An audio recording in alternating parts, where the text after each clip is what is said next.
all stand and let us all pray first, and let us open our hearts and our mind and our spirit to listen the word of God. So let us pray. Father God in heaven, Lord, we thank you, Lord God, for this day, O God. Lord, we adore you. We exalt your name, O God. Because, Lord, you deserve all the glory and honor, O God. Lord, speak to me, Lord God, through your word, O Lord God. And Lord, we invite you, Holy Spirit, to move in this place, O Lord God. And Lord, we glorify you and we lift up your name, Lord God. We give you thanks, O Lord. We give you glory in the mighty name of Jesus. Amen and amen. So the title of my preaching this day, On Fire for God. So, on fire. So, makikita po natin sa the book of Hebrews, chapter 12, verse 29. So, let us read. It says here, for our God is a consuming fire. So, for our God is a consuming fire. So the word consuming can have different meanings. So it can mean to use up, to destroy, or it is absorb the attention of someone or something. So it is in scripture, consuming. Fire can be used as form of judgment, but it is also used in purification or refining. So God, as a consuming fire, is not just about His judgment or discipline. So it is also about His glory and majesty. So how do we cultivate and maintain our hearts on fire for God? No? And how do we cultivate? Again, how do we cultivate and maintain our hearts on fire for God? So first, I want to give you a clue. First, spend time with God. Second point, surrender and give it to God. And third one, do what glorifies God. So, let us proceed to point one. Spend time with God. To spend time with God means to take intentional time out your day to come before God through prayer, worship, and reading the word of God or the scriptures every day. So, it is a time when you draw near to God and He draws near to you as you fellowship with Him. Amen? So, we have the letter A. Letter A, meditate His word. In Joshua chapter 1 verse 8, it says here that, keep this book of the law always on your lips, and meditate on it day and night, so that you may be careful to do everything written in it. So then you will be prosperous and successful. So in Matthew 6:33, but seek first the kingdom of God and His righteousness, and all those things shall add it to you. So, how we meditate the Word of God? First, you can go back to your daily devotional, or you can, every day, wherever you go, every day in your life, pagkagising ng umaga, you can pray agad, then worship the Lord, and open the Bible.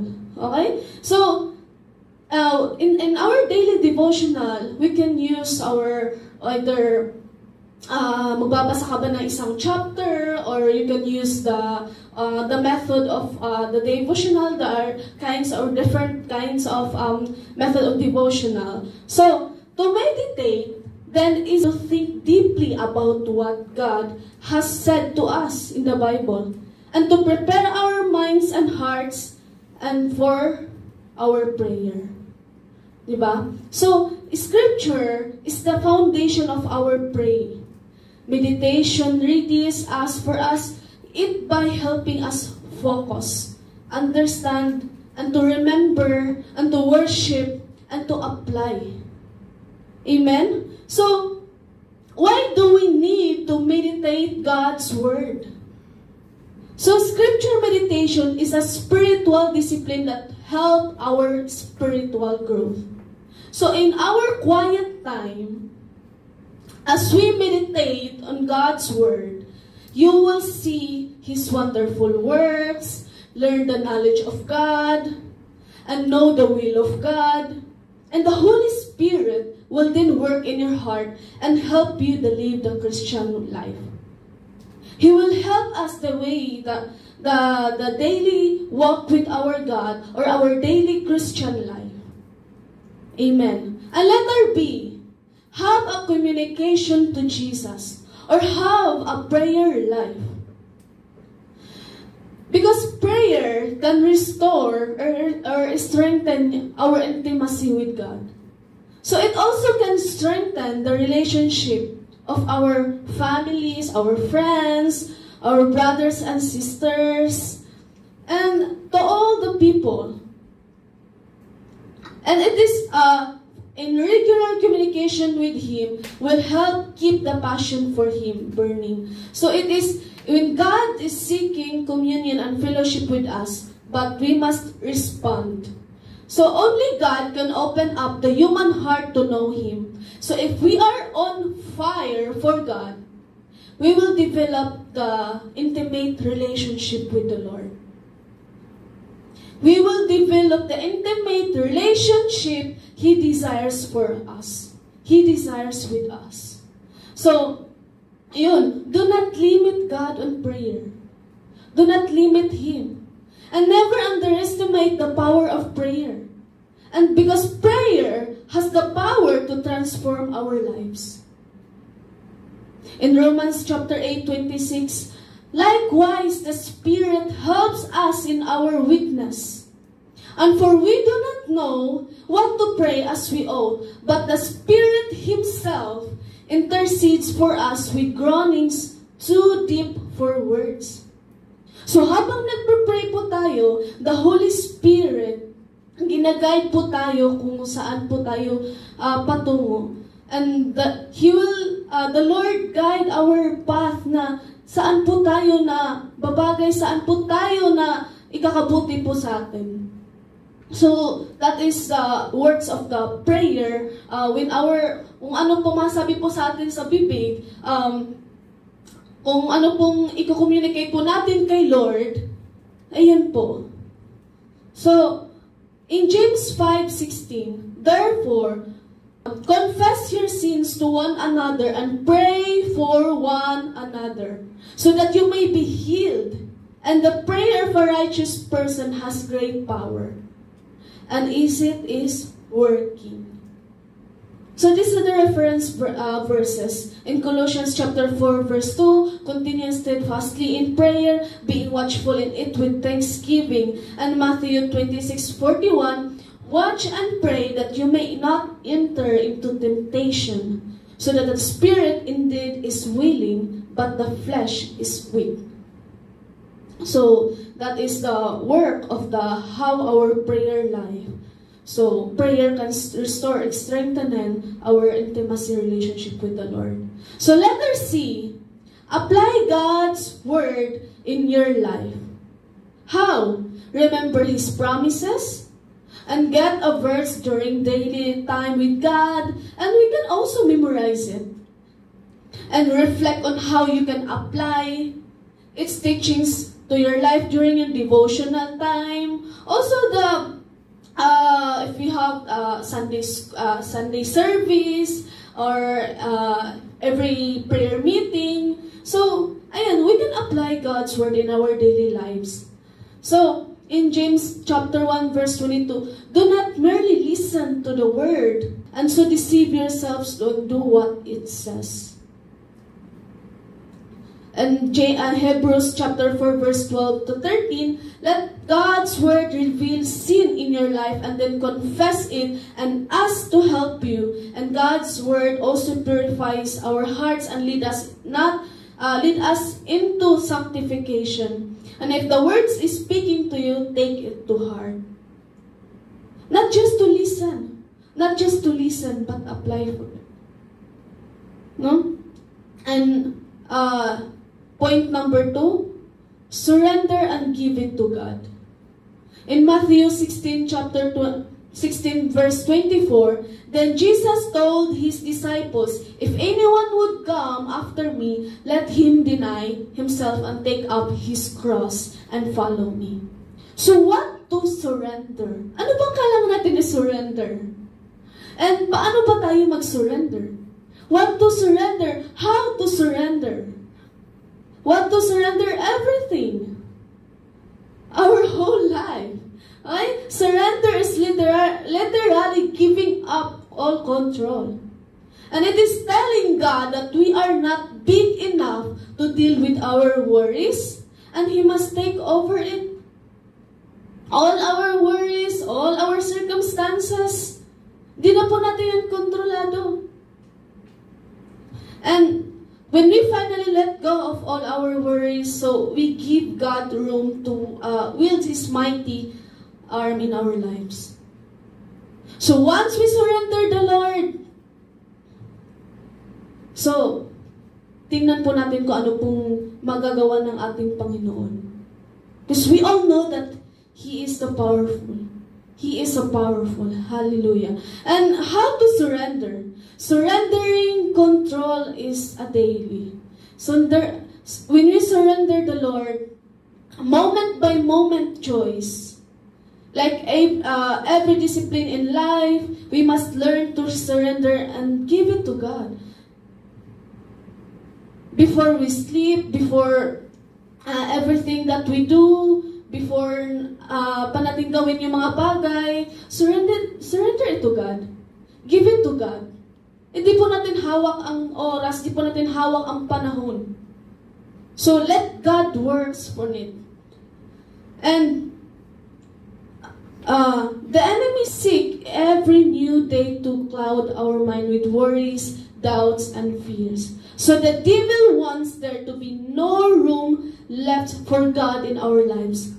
So surrendering to God becomes a lifestyle of daily giving it to all to Him. So carrying the past around will only take up space for God's goodness, grace, and favor. Because when we're renewing our mind in Christ, means letting go of all the burdens He died to take from us. So God is already control. So let Him lead our life. Let Him lead your life in every moment. Let Him be. So in third point, do what is pleasing and glorifies the Lord. Do what is pleasing and glorifies God. In James chapter 4 verse 10, humble yourself before the Lord and He will lift you up. So why we live a life pleasing to God? Bakit nga ba? Why not? So living a life pleasing to God can cause your enemies to be peaceful toward you. When we decide to live a life pleasing to God, we focus on living spiritually and not yield to carnality and our flesh weakness, which only leads to death and defeat. So pleasing the Lord means doing His will. So, as every believer is called to live that pleases God and brings glory to His name. So sa lahat po natin ginagawa, that to make sure that God will glorify it, that make sure that His name will lifted up. And a life that glorifies God reflects His love, justice, humility, and truth in everyday sa mga actions po natin. So, speaking about the consuming fire, this fire won't harm you. This fire will help you. And this fire won't burn you. But the fire will empower you. And this fire won't scar you. But the fire will captivate your heart. The fire will captivate our heart. The fire will help you. The fire will empower you. So when we walk intimately with Jesus, He burns out complacency in our hearts. He burns up the apathy in our life, in our heart. He burns up those apathy in our heart. He burns up the lukewarmness of our heart. Because we serve a God who's a consuming fire. So why is a God a consuming fire? In Hebrews chapter 12 verse 29. Why is God a consuming fire? Because in God's presence, there is no room for sin, self-righteousness, and pride. When we put ourselves in God's presence, there is no sin, self-righteousness, and pride. And all those things are burned away when you see God in all His majesty or as that consuming fire. So that's why Paul says in Philippians that at the name of Jesus, every knee will bow and every tongue confess that Jesus is Lord. And in that moment, it won't matter or what you think that Jesus is. It won't matter or what you think what Jesus is. Because the overwhelming majesty of who He is will cause us to bow. Whether you like it or not, the overwhelming majesty who He is will cause us to bow down. Because that is why God is a consuming fire. So, as you go before God in worship and prayer, remember who He is. Remember who He is. Because remember why God is a consuming fire, because He is trying to burn away the things that harm you. The things that prevent you from being what He wants you to be. And at the same time, He is trying to mold you into the image of Christ, and sometimes He will take consuming or refining fire. So I encourage you to embrace this, because though it may not feel good, in the moment, you will come out better for it. No? Surrender everything. Di na po natin kontrolado yung mga bagay na hindi naman talaga natin kalooban. Amen? So, that is how the Lord consumed the fire. Conclusion. May we never forget that we serve a consuming fire in Hebrews chapter 12 verse 29. Because may us be people who not only recognize that our God is a consuming fire, but also strive to experience God's fire. Amen. Praise the Lord. So, let us pray. Father God in heaven, Lord, we thank you, Lord God, for your word this day, Panginoon. Thank you, Lord God, for reminding us, Lord God, to surrender everything to you, Lord God. And thank you, Lord God, because you are consuming fire, oh Lord God. Lord, let your will be done in our lives, Panginoon. We let you control everything, Lord God. Because, Lord, there is power in your mighty name, Panginoon. Because there is also healing, Lord God, in every scars na naramdaman po namin, na mga pain, Lord God, and especially our worries, our trials, and our circumstances, Lord God. Lord, thank you, Lord God. Thank you, Holy Spirit, for the wisdom and knowledge, and Lord, and we pray, oh Lord God, that we can apply this to our lives, Lord God, and help us, oh Lord God. And Lord, help us, Lord God, as we walk with you, Lord God, in our daily life, Lord God. And Lord, we give you glory and honor, praise to you alone, Lord God. And we adore you, and we exalt your name, Lord God. In the mighty name of Jesus, amen and amen. Praise the Lord.